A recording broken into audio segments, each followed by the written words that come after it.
All right. In this video, we're going to talk about efficiency. So remember, we're going to talk about efficiency, and we're going to do that by comparing monopolistic competition in the long run to perfect competition. Okay, so we're going to compare the long run outcomes of these two. Okay, so let's draw them side by side. So this is monopolistic competition, and then over here on this side we'll have perfect competition. And we're going to look at what does the long run look like for the typical firm in this market, and then we'll use that to look at efficiency. Okay, and so both of these. So I'll draw monopolistic competition first because we just did it. So remember, we expect in the long run that well, let me draw it first and then we'll come back to that. Okay, and then we expect in the long run the demand will be equal to here, because if it's not, then new firms will enter and that will cause it to change. Okay, so we expect it to be equal there, and then our profit maximizing quantity will be here and our profit maximizing price will be here. Okay, and let me change that to green to make it a little darker. Okay, so we're talking here and here. All right, so that's our situation in the long run. So we got zero profit, right? We got zero profit, but we have two things going on here. Okay, so what are these two things we have going on here? So first, where's our Q star is less than the Q for min of our average total cost, right? Our minimum of our average total cost is right here. Okay, this is our min for average total cost, and we're producing less than that, right? We're producing less than that, so this raises our cost, so we can conclude that it's not productive. We don't achieve productive efficiency. Okay, that's the first thing we can say. Okay, and then the second thing is, do we achieve allocative efficiency? And the answer is no, we don't. Okay, and so how do we tell that? Well, this right here, let me label it. Remember, our demand is also equal to our marginal benefit. So demand is also equal to marginal benefit. So this point right here, this point would be allocative efficiency, where our marginal cost equals to our marginal benefit for the last unit, right? That one is allocative efficiency, and we don't achieve that one either, right? Our Q star is less than the quantity for where marginal benefit equals to marginal cost. Okay, so we're also not allocative efficiency, right? We don't do either kind of these efficiency. So that is the short answer, is that monopolistic competition is not efficient. Okay, it's not efficient, and this looks very similar to the graph we drew for the monopoly case, right? It's very similar to the monopoly case, except for the fact that it has zero profit. So in the monopoly case, the firm had, not only were they not efficient, but they were also making a positive profit at the expense of the customers. Okay, that was the idea. If we leave them free, here they're making zero profit, but it's not efficient. Okay, this is the idea. Well, remind ourselves, what did perfect competition look like? Well, perfect competition looked like this. Perfect competition looked like this, and here's the price. So in perfect competition, the perfect competition, we had both types of efficiency, right?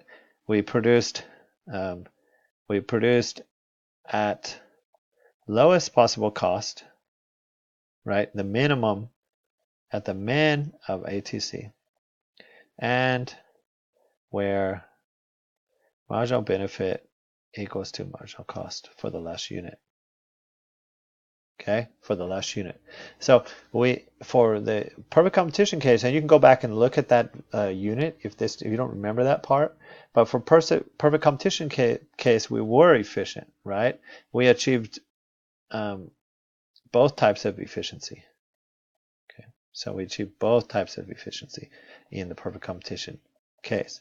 Okay, so the question we can come from this is, okay, so monopolistic competition is not efficient in this sense that we have defined earlier. So we have, in this case, for example, allocated efficiency, our price is greater than marginal cost, which means our marginal benefit is greater than marginal cost for our last unit. Okay, so it's not efficient. Whereas for perfect competition, marginal benefit equal to marginal cost for the last unit. Okay, so it is efficient.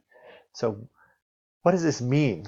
Well, it means, so yes, it's not efficient. So all this product differentiation and it's not efficient in this sense. Okay, it's not efficient in this sense because the firms will raise their prices. They're going to charge a markup. They're going to charge the customers more than their marginal cost. So in that sense, it is not efficient. But there is a mitigating factor. Okay, there is a mitigating factor, and I'm going to have you read about this mitigating factor in the book. But so yes, it's not efficient. So even though it's not efficient, it doesn't achieve either type of efficiency. This is partially, at least, this is offset. I'll just say offset, whether totally or partially, you can kind of decide for yourself, by the gain from two things: variety and product. Okay, from the gain we get from variety and product innovation. So when we have monopolistic competition, the good news is we get variety, we get product innovation. They're constantly changing because they want to differentiate the product. In perfect competition markets, that doesn't really happen. It doesn't happen to that same extent because there's not really a big incentive to do so. Their main incentive is just to keep their costs low. Okay, so the variety part is not as big a deal, but in monopolistic competition, variety and innovation are a big deal. Okay, so how do you decide if this matters? Well, you could think about what it would be like if we change monopolistic competition type market into a perfect competition type market. Okay, so let's think about it. So think about something like pants. Okay, so jeans. Okay, so right now jeans are definitely monopolistic competition. Tons of different companies make jeans, and they make jeans in all kinds of different styles, and they're constantly changing this. And part of the reason they're doing that is to stay ahead of the competition. Okay, so this is definitely monopolistic competition. Would you rather that there was just a few styles of jeans and anybody can make them, and then it only becomes about cost? So there's 4 or 5 maybe styles of jeans, and they're just standard, like style 1, style 2, style 3, in different sizes, and maybe 2 or 3 color choices. And then after that, it's just about cost. So it's almost a little bit like a uniform to some extent. So if that was the case, then firms all over the world that know how to make clothes would be able to make them. There'd be thousands of factories around the world that can make those. And it would be basically a perfect competition market, just competing on cost, on price, right? So the question is, which one would you rather do? You can kind of say the same thing for food. If food were kind of standardized and narrowed down, and there was no, and then it becomes kind of a free-for-all of competition. Again, it would be if the firms are not doing different variety and innovation, they could cut their costs. But would you like that? And that's kind of a quite open question. Okay, and so again, in this week's discussion, I'm going to let you weigh in on these things, and I'm also going to have you read about this in the textbook.